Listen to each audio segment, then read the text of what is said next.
Now on BBC One, Sarah Smith's here with Sunday Politics.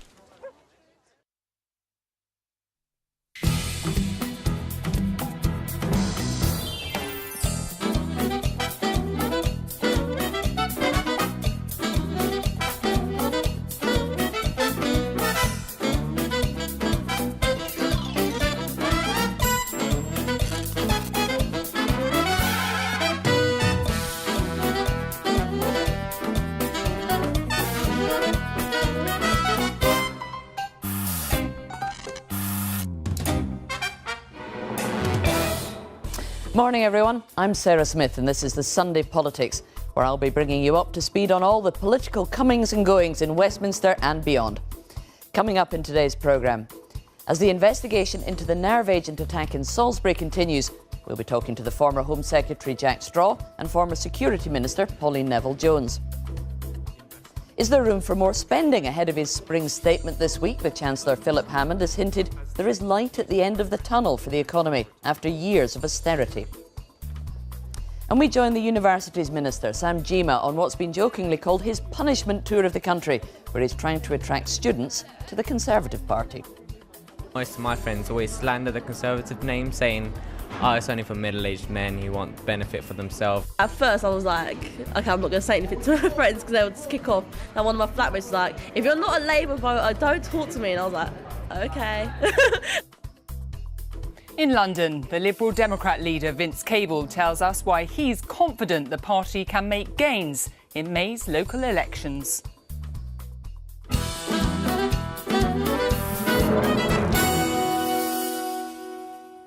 All that's coming up in the programme, and as usual, we've got three Westminster insiders who are going to take us behind the headlines and tell us what's really going on. Today I'm joined by Tom Newton-Dunn, Dia Chakravarty and George Eaton.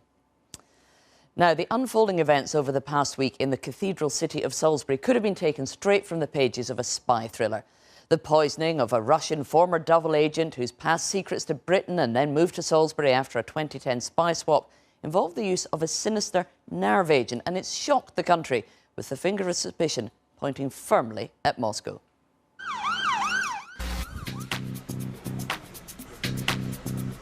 The big story of the week started in Salisbury after former Russian double agent Sergei Skripal and his daughter Yulia and the policeman who went to their aid all mysteriously fell ill. The cause? An as yet unidentified nerve agent. 12 years ago, Alexander Litvinenko was killed by polonium-210. Was this more Russian foul play? Hi, Boris. Boris Johnson was quick to retaliate, saying there could be implications for this summer's World Cup in Russia. I think it will be very difficult to imagine that UK representation at that event could go ahead in the normal way. Did he mean the England team? The Prime Minister explained.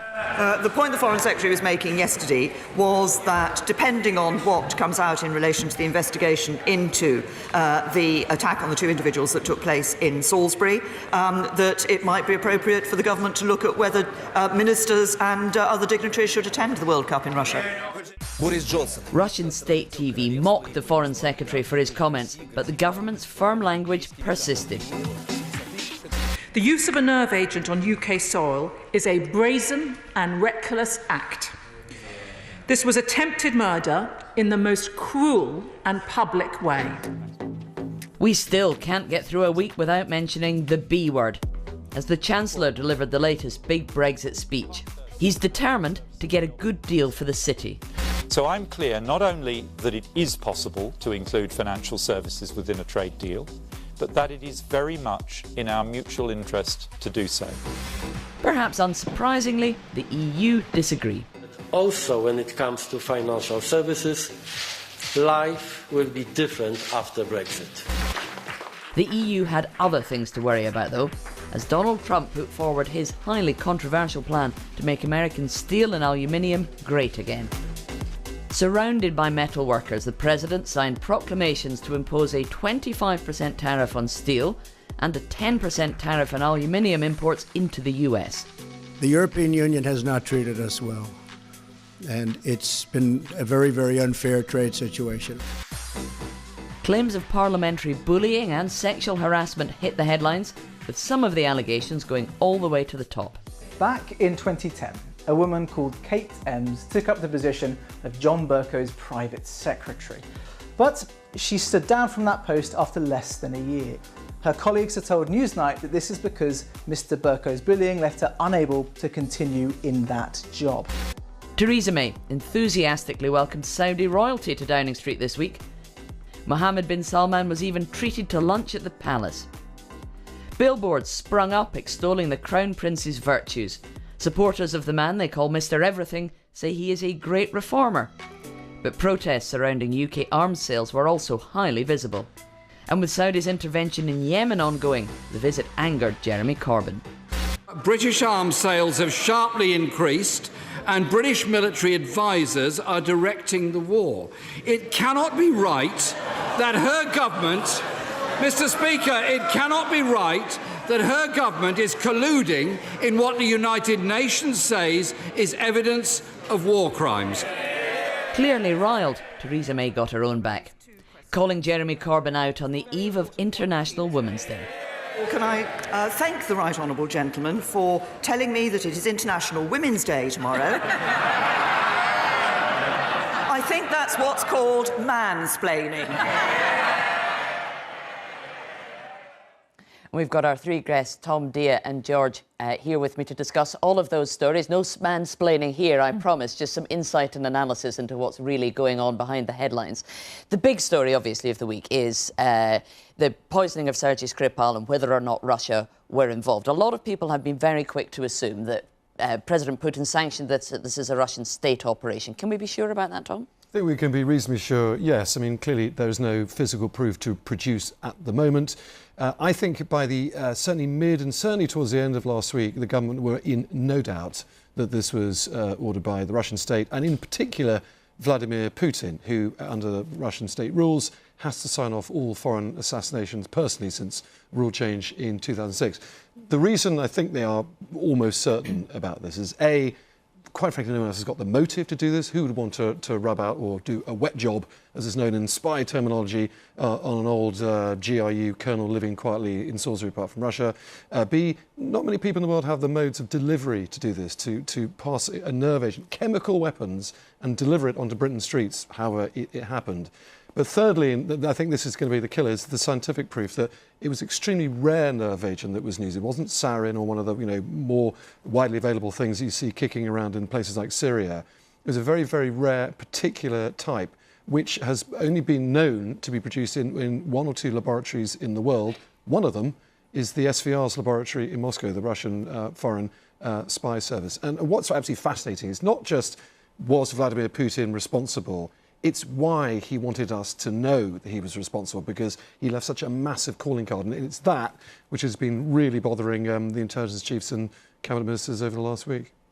And Dia, I mean, we've just heard this morning from Sally Davis, the Chief Medical Officer. She's saying that traces of this nerve agent have been found in the restaurant where Sergei Skripal and his daughter were eating in a pub, and that 500 people who were there at the same time should wash their clothes and clean their possessions that were with them. They say there is only a very, very small risk, but there is a risk. Frightening news like that is what drives home to people why it matters that this is happening in the UK. Absolutely. And there's so many questions around this, even before we go on to, who is actually doing this. That's very important. But there are also very important questions around how the whole thing has been handled. So it's been, 7 days now? And they're now telling, these residents, terrified, no doubt, to wash their clothes and possessions. And is that going to be enough? I mean, what exactly is this agent? If we're seeing people in, scary suits, laboratory suits, walking around and doing what they need to do, some sort of quarantine going on in some places. Is it just enough to say, go and wash your clothes 7 days later? The communication around it, and I understand there'll be sensitivities around the whole situation, but the communication, I think, has been dire. It's been really quite woeful, and I think if I was living in Salisbury, I'd be very, very worried. And George, I mean, the UK government, once an investigation is finished and they decide whether or not they think that this was state-sponsored assassination, needs to decide how to respond. I mean, all we've practically heard of so far is the idea that some ministers and diplomats might not go to the World Cup in Russia. Presumably they're going to come up with something more than that. But what can the UK government do that the Russian state's going to care about? So the pressure you're getting now from some Conservative MPs, also from the Labour Party, is to introduce a British version of the Magnitsky Act. That was passed in the US by Barack Obama in 2012. It means it's much easier to freeze the assets of Russians suspected of human rights abuses or corruption and to expel them. But Britain is severely limited here, and I think it's worth us asking the question, why did Russia choose this moment to target Britain?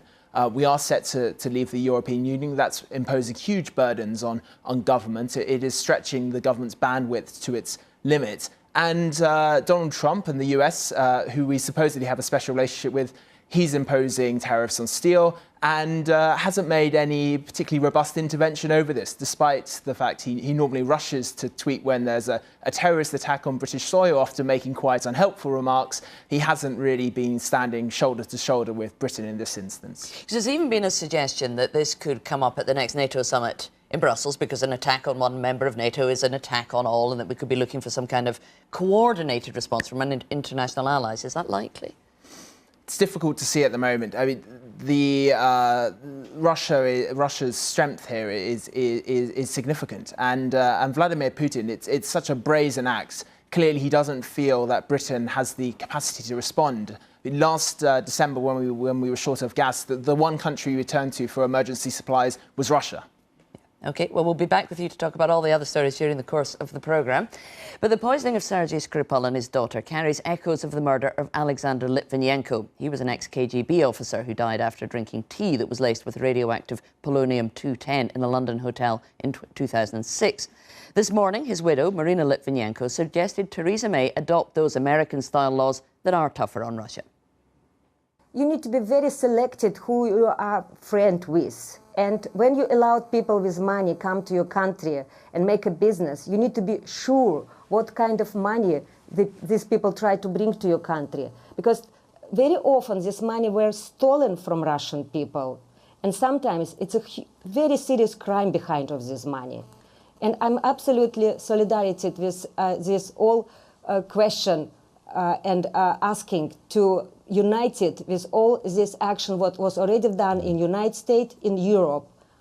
So, I think UK has to do the same steps. Well, joining me now from Edinburgh is the former Home Secretary and former Foreign Secretary, Jack Straw. Thank you very much for joining us this morning. Do you agree with Mrs Litvinenko that the UK needs to introduce some tougher laws, the likes of which the US has?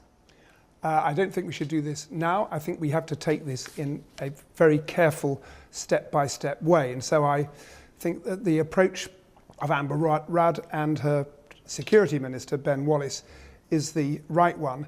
Jumping to conclusions in a situation like this is not a sensible way to proceed.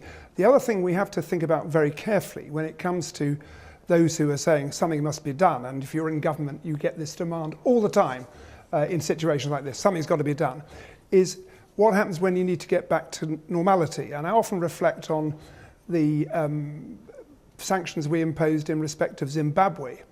It's a different situation, but has parallels. And I had imposed on Zimbabwe. In retrospect, I mean, Mugabe was a very, very bad man, but in retrospect, I often wonder whether it was a sensible thing to do, and it meant that having led the troops, as it were, up to the top of the hill, what did we have to do next? And in the end, we had to get them down again. It's very tricky.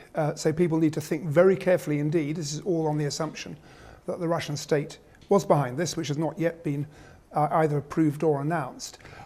If we do establish that, if we work on the presumption for now, and I understand your reservations, would President Putin care if we were to try and institute some kind of sanctions or punishments? Or does it just increase the siege mentality that Russia's under threat from the rest of the world, which in many ways bolsters his position in advance of elections that are coming up very soon? Well, if we were to do it unilaterally, just the United Kingdom, I don't think he'd care tuppence. If it was done in concert with the European Union, and still more in concert, say, with other major allies, including the United States, then he might well take notice. But frankly, I think he regarded it as a kind of medal if we were simply to do it by ourselves. And he knows that post the collapse of the Berlin Wall and the Soviet Union in the early 1990s, there's this huge amount of Russian money in the United Kingdom, particularly in London. And a Magnitsky Act or anything else like this is not going to make that much difference to the level of dependence of some very highly respectable British, London-based and some Edinburgh-based financial institutions upon Russian money. You also, I mean, with the Alexander Litvinenko case, an inquiry took years to try and get to the bottom of what happened there and could only decide that it was probably ordered by the Russian state. Can you take any kind of diplomatic or financial action on the basis of something probably being the case? Well, I've thought about there will be huge demands for this, but people need to bear in mind the example of Iraq. The evidence against Saddam Hussein having and continuing to have chemical and biological weapons was overwhelming, without any question, and that was in United Nations Security Council resolutions and passed unanimously, including by Russia, and all the rest of it. That was the evidence Tony Blair and I used almost exactly 15 years ago to persuade people to go to war against Iraq, but it turned out to be completely incorrect. So you've got to be really, really careful, and I've got the scars literally on my back in respect of this. You'll be very, very careful in the heat of the moment with people in the House of Commons and the newspapers screeching something's got to be done, always being inexplicit about what, in assuming that probabilities mean certainties. And moreover, we shouldn't descend to the level of the criminal justice system in the Russian Federation or other states like that. So I see there are demands today from some Conservative MPs to ban RT, the Russia Today programme, from the House of Commons.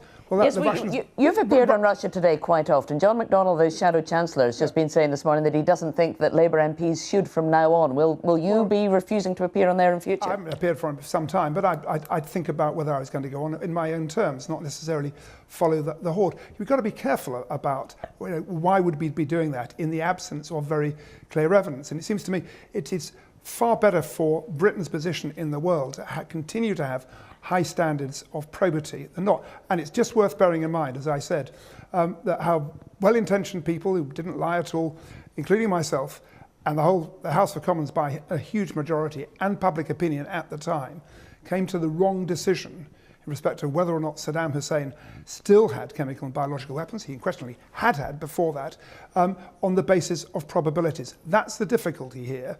And people will be, of course, be very impatient indeed to have a culprit here, and it obviously stacking it up on the basis of circumstantial evidence, you can make a very good case that it's the Russian state. But I think we just need a bit of sobriety before we come to that conclusion.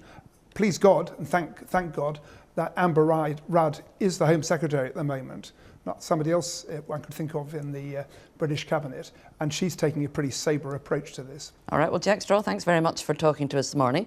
And here with me in the studio is Pauline Neville-Jones, who was Security and Counter-Terrorism Minister under David Cameron when Theresa May was the Home Secretary. That was fascinating, listening to Jack Straw drawing parallels with Iraq and with what was supposedly the evidence of chemical and biological weapons there, and saying we have to be very, very careful about pointing the finger of blame. With your security experience, will we ever be able to establish whether or not this was sanctioned by the Russian state?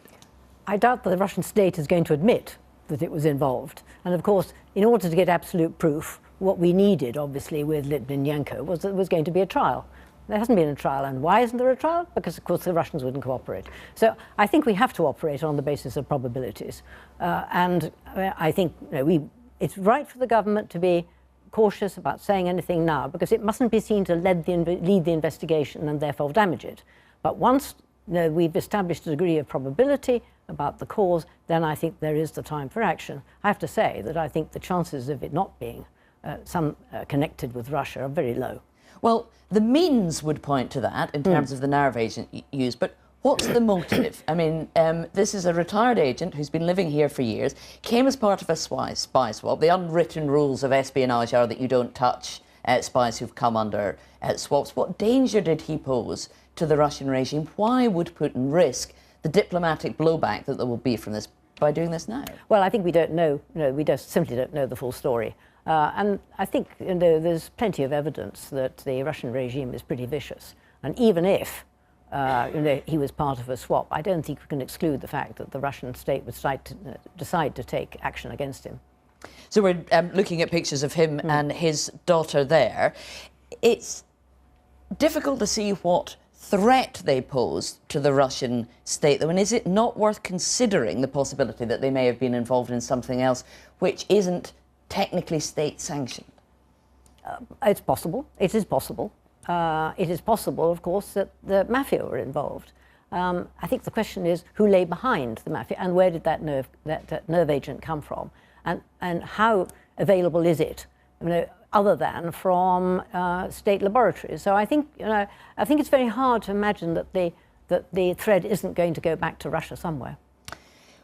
Is it possible for us unilaterally to devise any kind of sanctions regime or take action against wealthy Russian oligarchs living in London, even if we change the laws and bring in something like the Magnitsky Act, that would deter Russia from doing this again? I mean, we took what action we could after Alexander Litvinenko. Mrs. Litvinenko even got a letter from Theresa May, the Home Secretary at the time, saying we'll make sure nothing like this happens again in the United Kingdom, and now it has. Can we deter the Russians I think from doing this here? Two things. I mean, there are already powers, which the government can use. I mean, one of the reasons why there's an argument in the Commons the other day about this so-called Magnitsky Amendment was that the government, in effect, was saying we've got the powers. Well, I think the answer is you may need to use them. You may need to use these powers, for instance, to investigate people who have unexplained wealth, and indeed increase the number of people whose affairs you're investigating. So there are things we can do. Although those people are not necessarily linked to Putin and the Russian state, so those would be two rather distinct things. They would indeed, and you have to be careful. You have to be forensic about how you do this,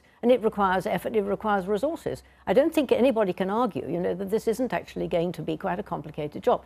But I think Jack Straw put his finger on it when he said we need to act in concert with allies. This is the thing that the Russians are really going to take notice of. At the moment, I think it's fair to say that though the allies over time and with the disappointment of expectations about our relationship with Russia, we have gradually increased the pressure.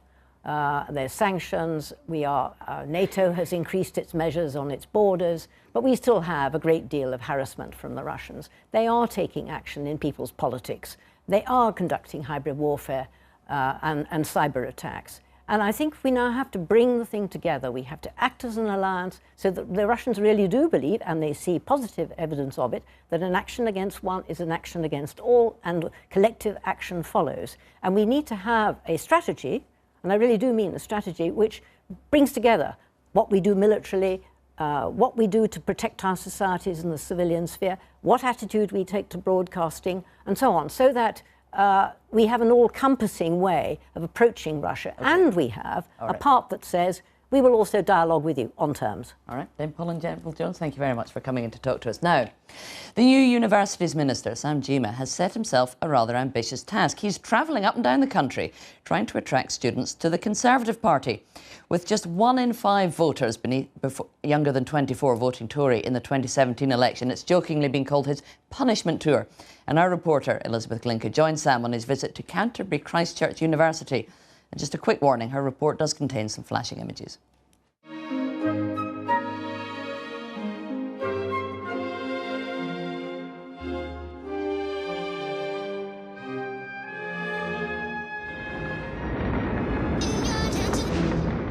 Was that a youthquake?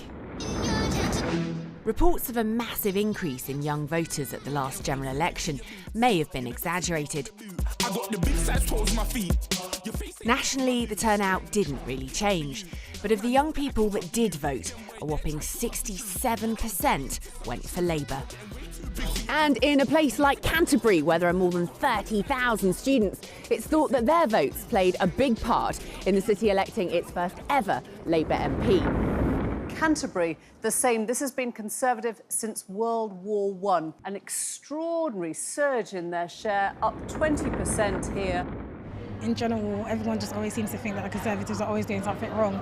So, even if you don't know about the Conservatives, when you hear it, you just think negative things about it. Most of my friends always slander the Conservative name, saying, oh, it's only for middle-aged men who want the benefit for themselves. Do you think you have to be quite brave to say, I am a Conservative? Yeah, at first I was like, okay, I'm not going to say anything to my friends because they would just kick off.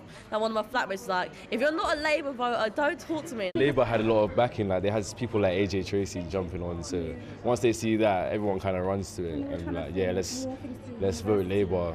Tracksuit grey, black, blue, I was just a hope-filled kid like you. And AJ Tracey is just one of any number of current music acts who publicly endorsed the Labour Party at the last general election, helping to build a brand which was apparently 3 times more attractive to young voters.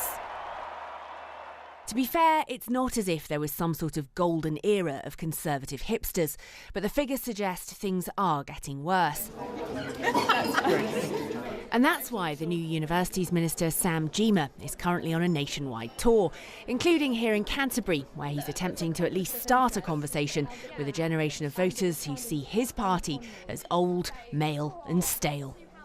Minister, this seems a good time to jump in. This is an incredibly difficult job, isn't it? Convincing young people to vote Conservative. We do have our work cut out for us, but I think the first thing to do is actually to be on campus. If we allow Jeremy Corbyn to be the only one on campus, then we only have ourselves to blame. Many students will say to you, well, it's fine, you're having a review on student fees and many other things. The Labour Party is promising us they're going to get rid of fees. Right, we know what happens when you promise something for free. Numbers are going to be capped, which means fewer people go to university. It's the well-off that are going to do it. That's not what we're about. I'm not really worried about Jeremy Corbyn's free-for-all offer because it's not realistic and he can't deliver it. And we only need to look at countries like Scotland to see that it's not going to work. And what reaction are you expecting when you head in there? Well, I've thought it might be rowdy, like PMQs. I have no idea. Well, I haven't had the mock treatment anywhere yet so far. Your face ain't big for my boots. Kick up the youth. Man, know that I kick up the youth. Them boy there try to suck the truth. There might not have been a youth quake nationally, but there was a bit of a youth quake in Canterbury. And I want to listen and I want to understand. You know, we've had enough of austerity politics, we've had enough of student fees, things like that, you know, and we've seen the NHS get less and less funded over time. And it's hard to ignore those things. You know, we are going to take action against you.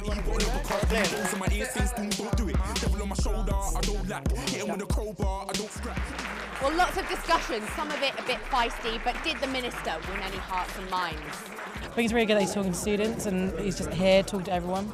Yeah, I mean, would it make you feel differently about voting Conservative? I took from your comments that you were not a Conservative voter. Definitely not, but I did think he made some good points and he was very measured. It's quite clear the number of people here who are being seduced by Jeremy Corbyn, but I think the purpose of this is to first let them realise that there is a Conservative voice, there is a Conservative point of view, and that as a minister I am here to listen.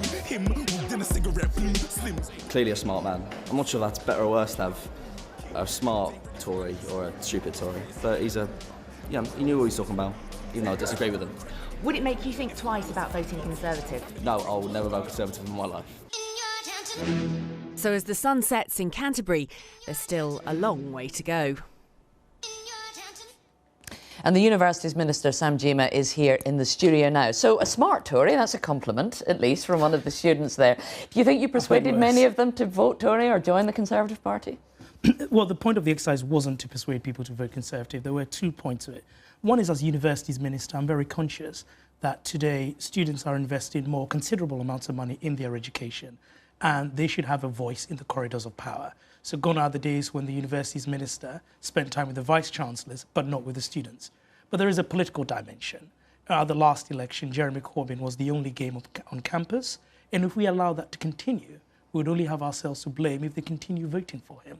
And the starting point in the process is actually listening and engaging, rather than going there and preaching to them about what I think their problems are and what the answers are. You have got a mountain to climb with young voters, though. Let's have a look at the numbers. We can see them up here. At the last election, between 18 to 24-year-olds, 67% voted Labour, 22% Conservative. Unless you can change some of those minds, you have a generational problem with voters, and you won't see Conservative governments in the future unless people grow up and change their minds, or you can change some hearts and minds now with younger voters.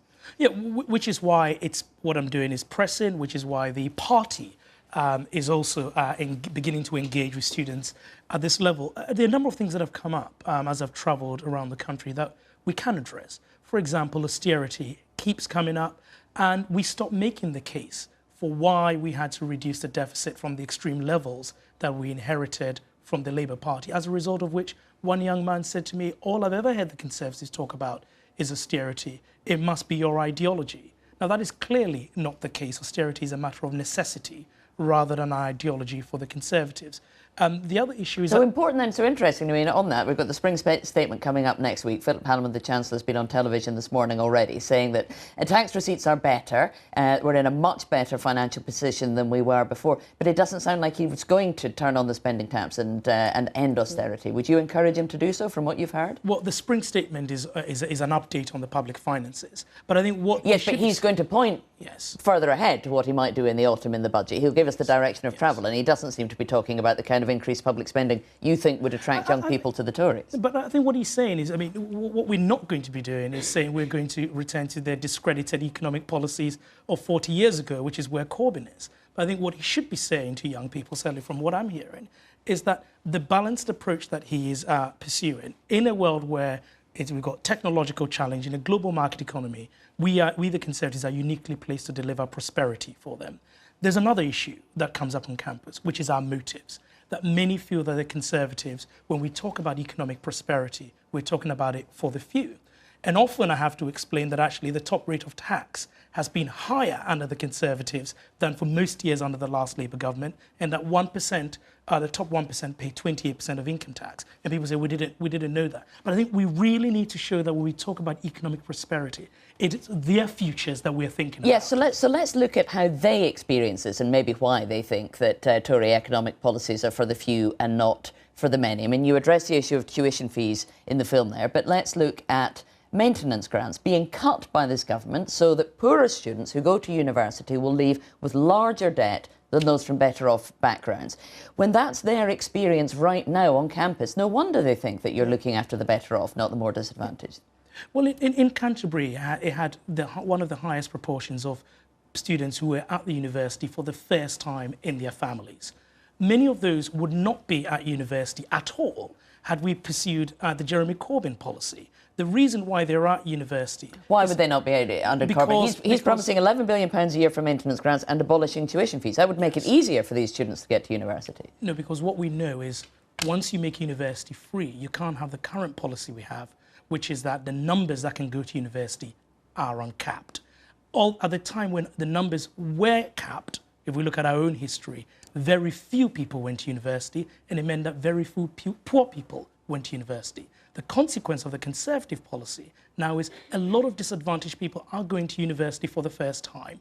And we have a student financing scheme where you do not pay a penny as of 1st of April unless you're earning over £25,000. And after 30 years, whatever you've managed to pay is written off. I'm not saying the system is perfect. I am hearing on campus... But the system, that very system that you're talking about is replacing grants for poorer students with loans. Why? If you're so keen to get disadvantaged students into universities, why are you taking away maintenance grants? Well, there is a review looking at the whole system, but what I'm hearing specifically, not the political debate, when many students complain about the student finances, they focus on, for example, on accommodation. And in somewhere like London, they focus on the fact that landlords want to get a year's rent in advance. You know, that is a difficult situation for them. And those sort of cost of living issues that we should look about. So I think rather than assume we know the answer, what I'm doing is actually on the cost of living, they probably brought up the fact that there's an interest rate on their student loans of over 6%, which is way in excess of what people are borrowing their mortgages or other loans at. The government should be looking at that. That doesn't affect their cost of living at university.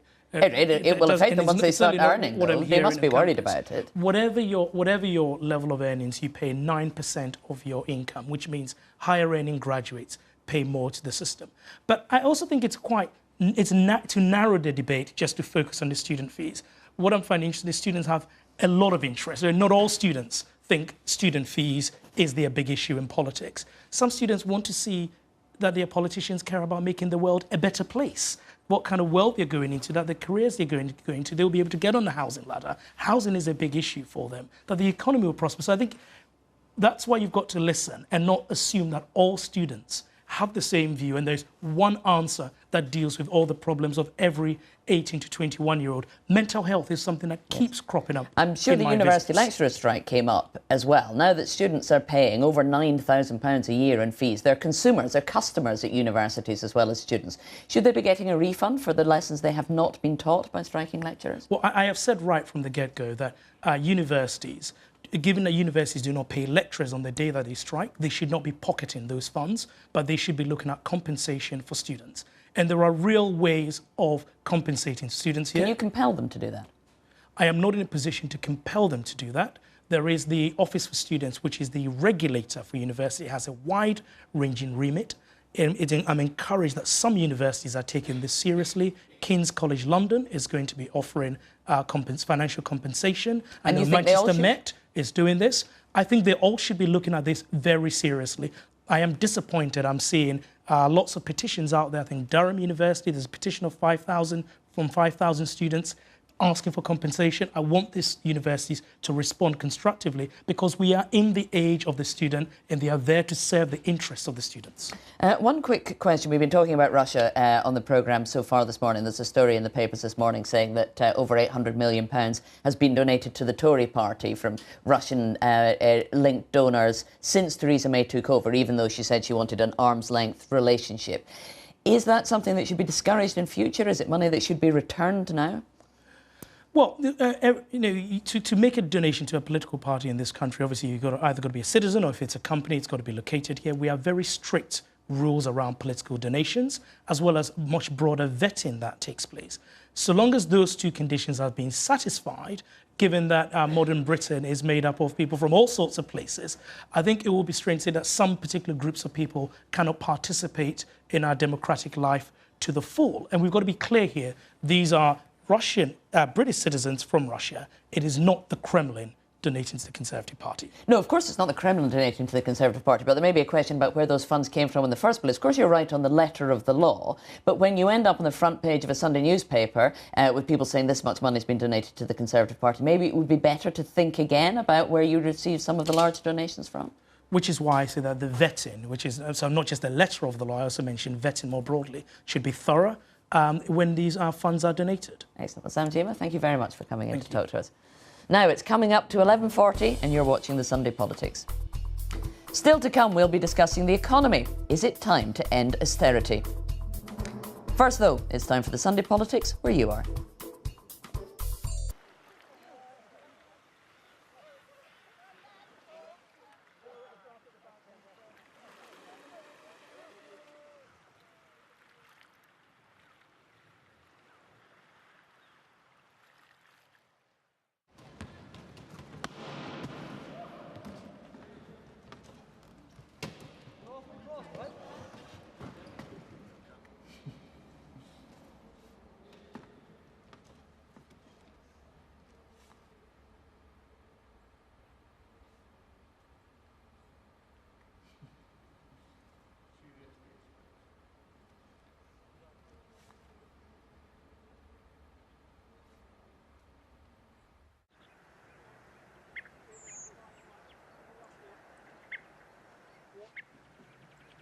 Going right and right.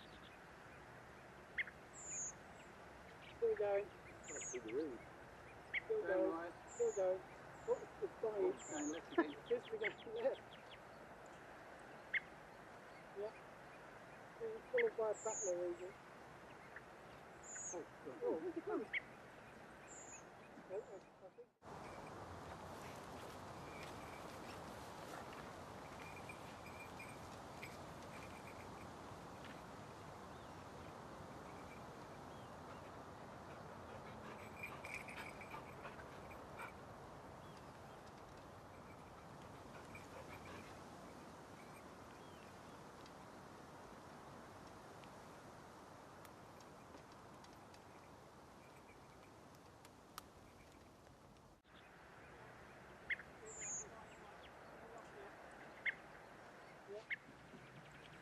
Going right and right. Still going. Still going. Still going. Oh, it's going. Going left again. Yes, we're going left. Yeah. Followed by a battler region. Oh, where's it going? I think.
right. Still going. Still going. Still going. Oh, it's dying. Left again. Just again. Left. Yeah. Being followed by a battler agent. Oh, where's it going? I think.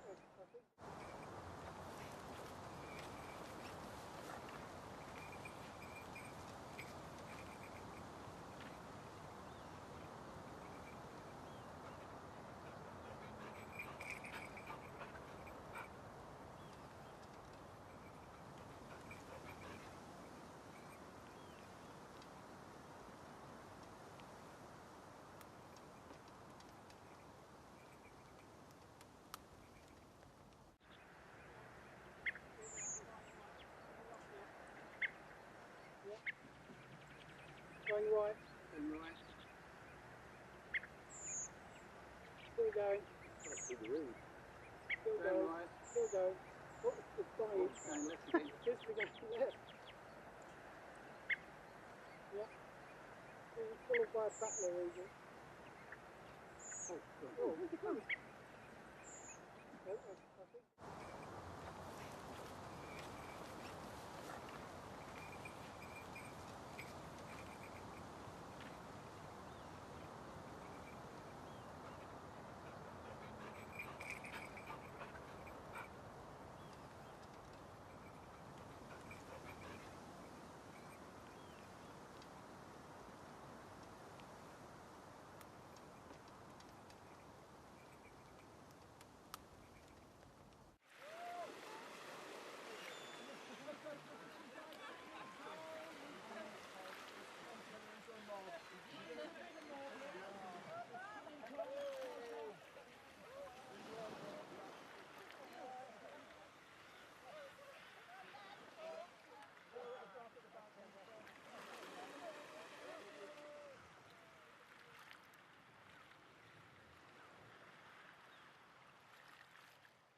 Going right.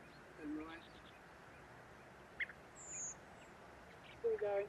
Still going. Still going. Right. Still going. Oh, it's dying. Left again. Just again. Left. Yeah. Being followed by a battler agent. Oh, where's it going? I think.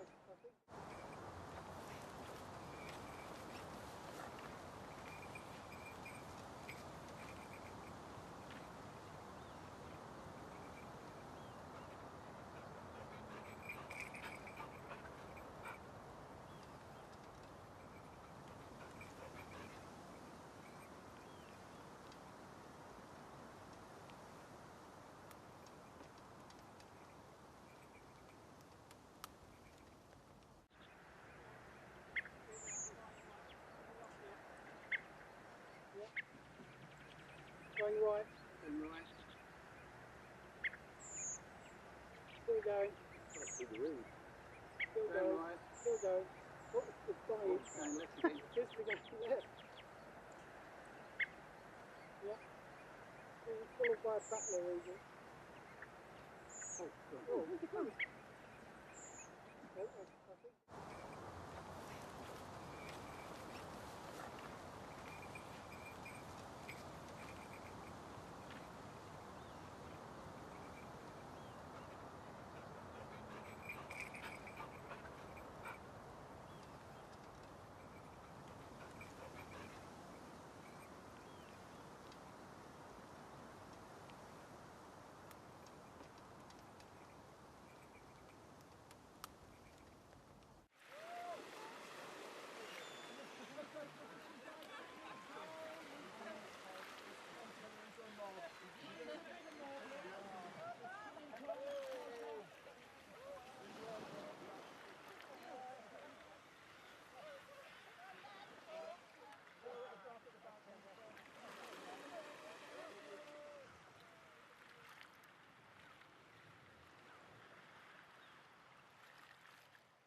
going.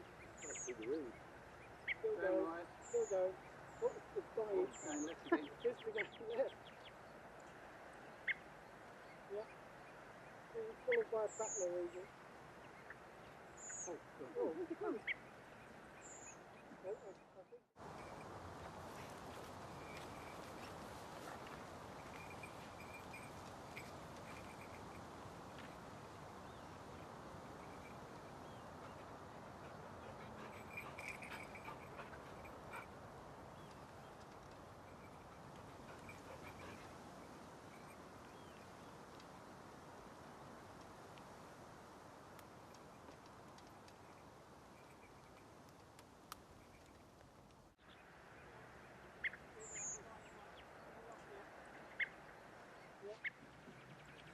Going right.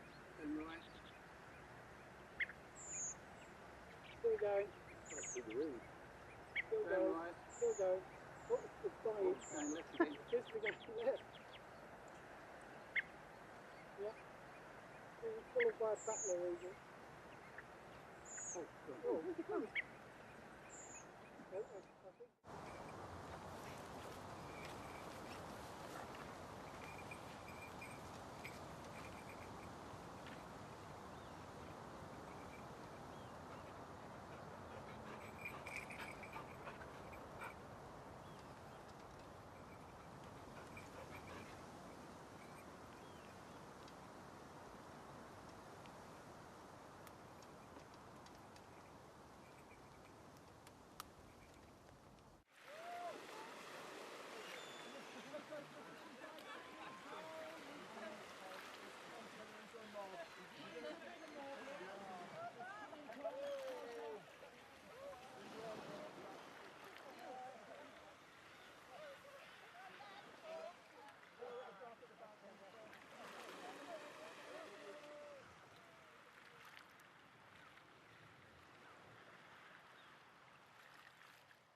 Going right.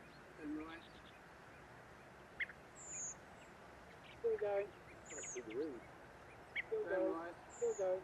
Oh, it's dying. Just to go left. Yeah. Being followed by a battler agent. Oh, where's it going? I think.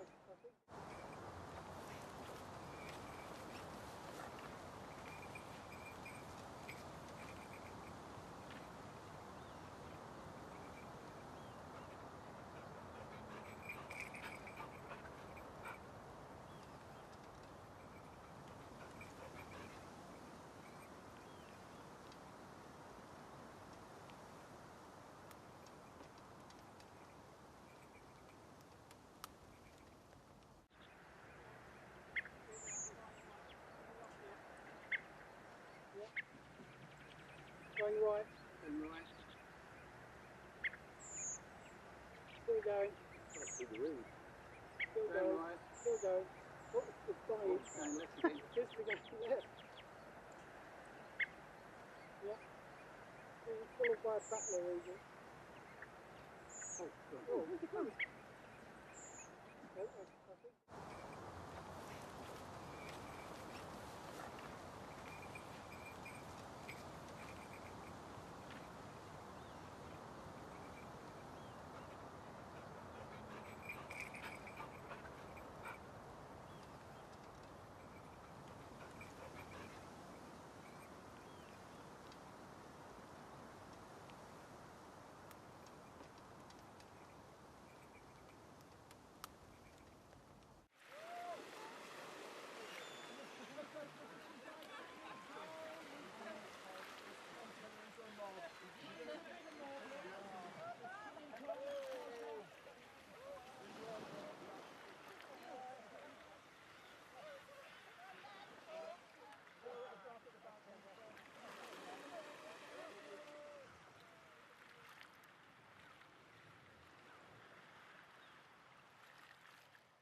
going. Still going. Still going. Oh, it's dying. Just to go left. Yeah. Being followed by a battler agent. Oh, where's it going? I think.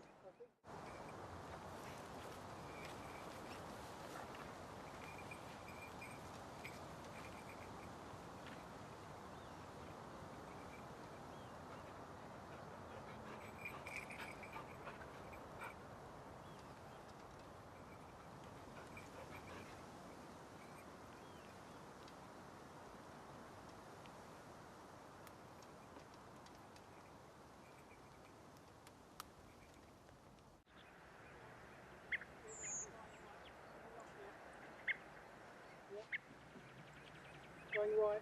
And right. Still going. Still going. Still going. Still going. Oh, it's dying. Just to go left. Yeah. Being followed by a battler agent. Oh, where's it going? I think.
Going right.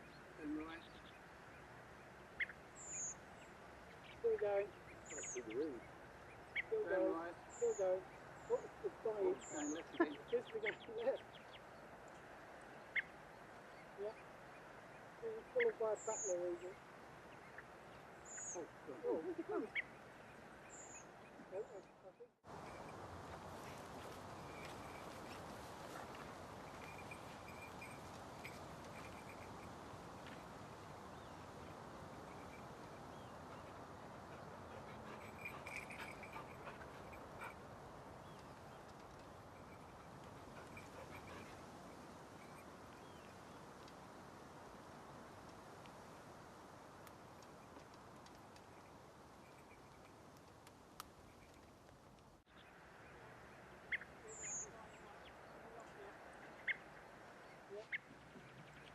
Going right.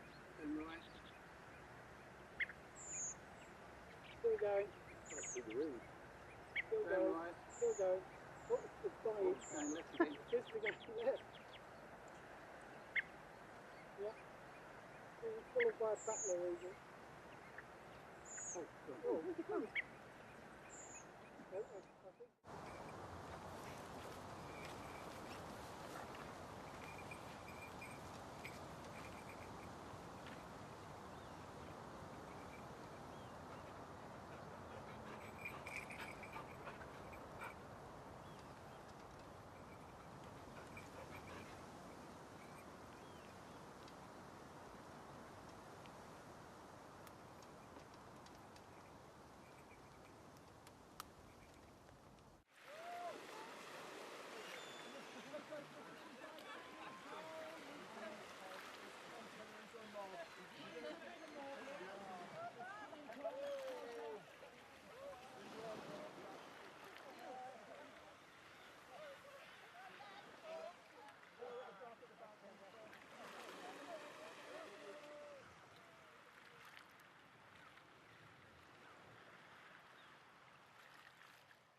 Still going.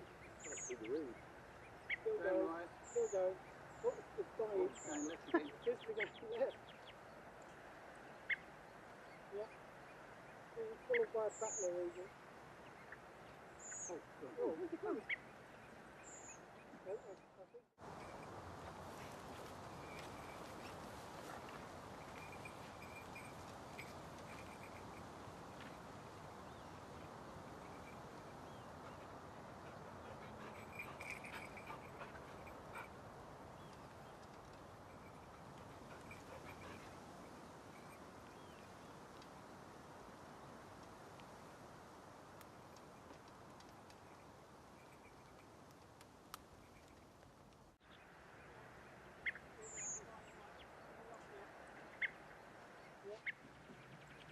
Going right. Still going.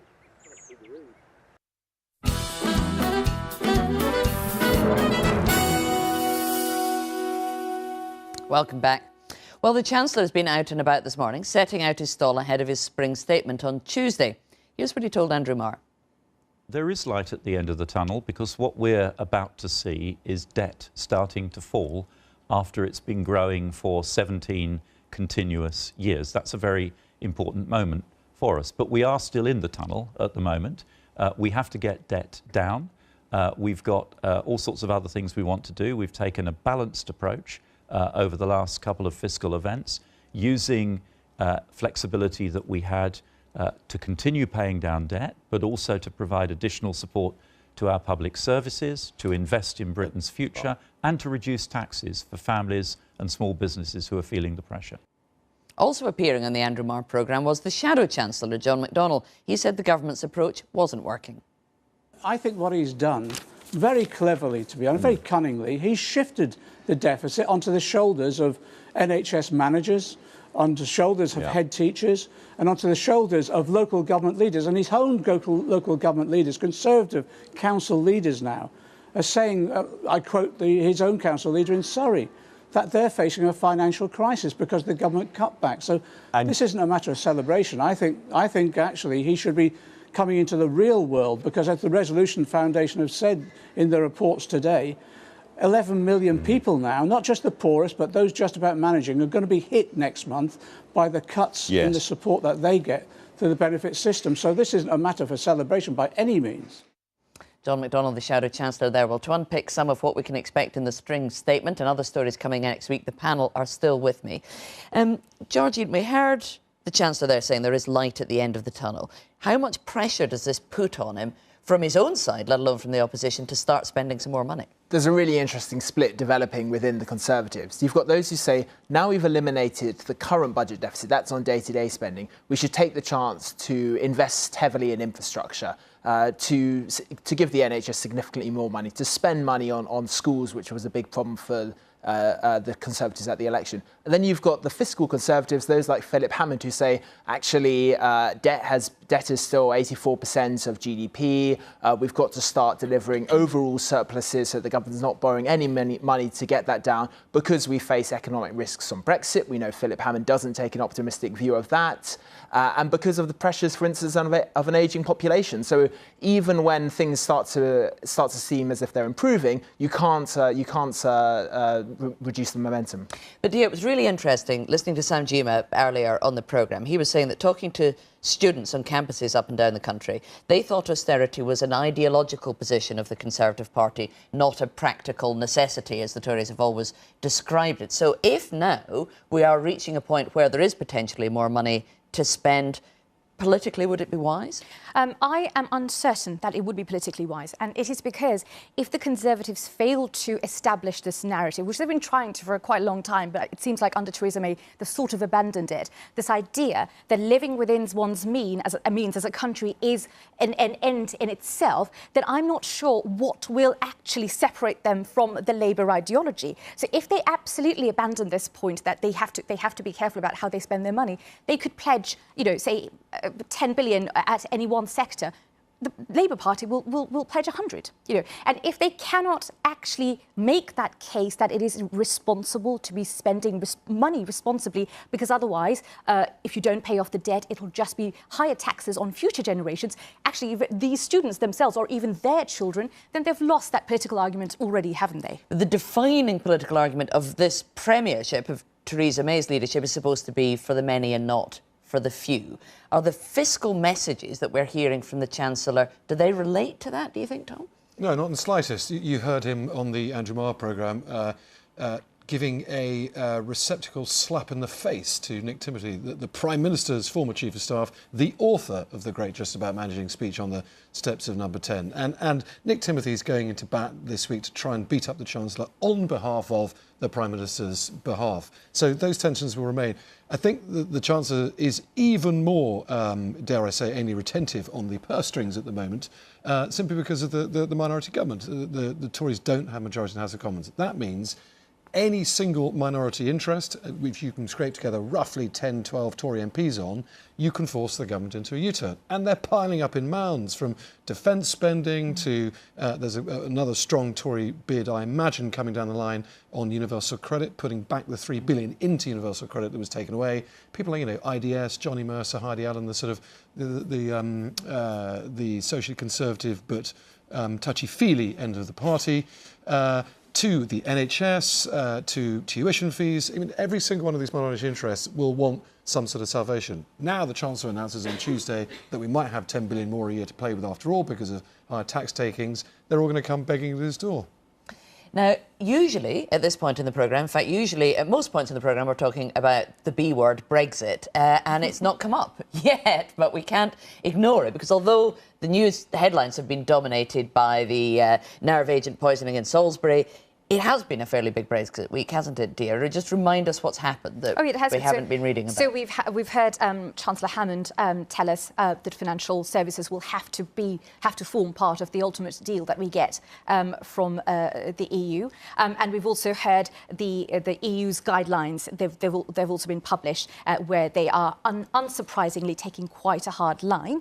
So those two things have happened. Another interesting thing, and I apologise if this sounds a little bit fringy to people in the UK. There was a very interesting appointment that happened in the EU over the last couple of weeks, where Martin Selmayr, who was President Juncker's right-hand man, in a very surprise move, became the Secretary General of the Commission. And there's quite a lot of disquiet amongst the MEPs about this, from across the European Union, but also across political divides within the EU. And tomorrow they are demanding some answers in the European Parliament about this particular appointment, and we, the Brexit nerds, are going to be looking at it very, very carefully. And it raises some very interesting questions around transparency and accountability within the European framework. And then the International Trade Secretary, Liam Fox, is off to Washington at the very time when the US President is threatening tariffs on steel and aluminium. And of course, this is an interesting one for the British government, because Trump's laid it out there and said allies can come and make their case to be exempted from this, and Canada and Mexico have been. Of course, we shouldn't be going separately as UK because we're part of the European Union at the moment. But if you can cut a deal, how would that go down in Brussels? This is a fascinating test, because Conservatives like Liam Fox have said for years, once we're outside of the European Union, the advantage is we can cut beneficial trade deals with major economies like the US. And now he has the chance to test Donald Trump's words. So there's been lots of rhetoric from Donald Trump about, you guys are going to do great, you'll get a big trade deal. But in reality, he's always been a protectionist on trade. Is he going to make an exception for Britain? Does he think Britain is a significant enough ally and economy for that to be the case? If Liam Fox can get something, then it would be a significant win for the Brexiteers, in the context, of course, of whether Britain's going to leave the EU customs union or not. The government's postponed that vote because they were worried about losing it on the floor of the Commons after Labour's shift. If they can get a concession, then it would help.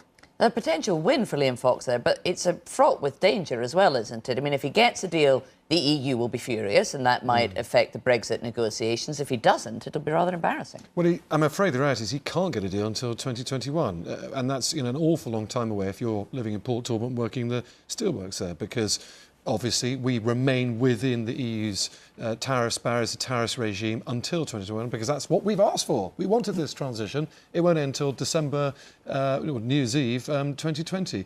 So there ain't a huge amount the government can do. If the government and Liam Fox were to broker a special deal, and there's talk of trying to do this not country by country, but type of steel via type of steel. So Paul Talbot manufacture very sort of high-density steel used for warships, that sort of stuff, as I understand steel. He could try and broker some sort of exemption for that, but it will infuriate the EU and encourage them to give us an even worse deal than nasty President Tusk is offering last week anyway. So absolutely. And I don't think Liam Fox, I'm afraid, is probably going to win this debate. The big story going on with the Labour Party at the moment, of course, is the election for their new General Secretary. And you've got Joan Lansman, the founder of Momentum, standing against Jenny Formby from Unite. So these are two characters from left. This isn't the left-right battle that we've been used to within the Labour Party, but two very strong, significant figures from the left of the party battling it out to take over as General Secretary. Does it matter which one of them wins and how this proceeds for the Labour Party? It does matter because you've got two rival conceptions of what the Labour Party should be here. So the view of Momentum is that you need more powers transferred to members, giving members greater influence over policy. The trade unions still have half of the vote at the Labour Party conference on policy. That acts as a sort of a block vote. It gives the General Secretaries huge power. Then you've got others who say the Labour Party was founded by the trade unions. We're nothing without the trade unions. Of course, they have to be at the centre of the Labour Party, and therefore it's entirely appropriate that Jenny Formby of Unite should become the new party General Secretary. But this is a fascinating development in that the left have defeated all of their internal opponents, and it's now the split within the new party establishment that's playing out. And some will draw comparisons with the Blairites and the Brownites of the past. And there are two rival visions here of what Corbynism should mean for Labour. With policy implications, Tom, I mean, is it going to make a difference to the direction of the Labour Party, or is this just about who it is that's in the top job? I think with small policy implications, obviously Momentum are generally about as far left ticket as you can possibly get at the moment in terms of signing up wholesale to Corbyn's nationalisation. The unions, reasonably left-wing under the likes of Len McCluskey with Unite, but not perhaps quite as hard left as Momentum. But I think it's more, as George was saying, the culture, who runs the party, who has control. And, you know, what's fascinating is watching the Labour moderates in Westminster this week. Moderate, you know, what we used to call ex-Blairite MPs. There's still a few of them around. And they had a grin from ear to ear. And one of them beautifully described it as predator versus alien. They're two terrible enemies eating each other, as, you know, the revolution always eats its children. But it's going to be a great battle to play out. My feeling is probably the unions will win it because they really have the muscle. They have bigger numbers than Momentum at the moment. And talking of Labour moderates, it's being suggested that Harriet Harman might be interested in being the next Speaker of the House of Commons. She'd be the second ever female Speaker, of course, but John Bercow been there for a long time, although there are allegations about bullying in his office have surfaced this week. Is there a potential opportunity, do you think, for a new Speaker? Yeah, it could be. I mean, what would be interesting to see is how these sort of bullying allegations, which are only allegations at this stage, play out. I mean, it's being talked about quite a lot. And we know that we were talking about this in the Green Room, actually, that when Speaker Bercow took over, he did set himself a limit, which is coming to an end towards the middle of this year.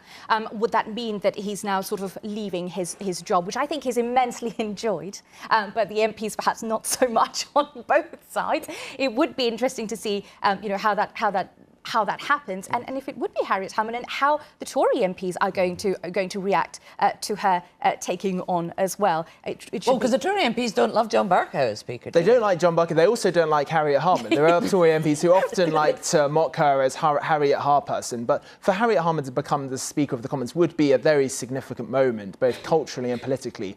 She's probably done more than any other MP to advance women's rights. And you can see why, with such concern about the harassment allegations and bullying now at Westminster, for Harriet Harman to become Speaker would be a very important development. It's Labour MPs, actually, who've propped John Bercow up. He long lost the confidence of his own side. If they start to turn on him, then his days may well be numbered.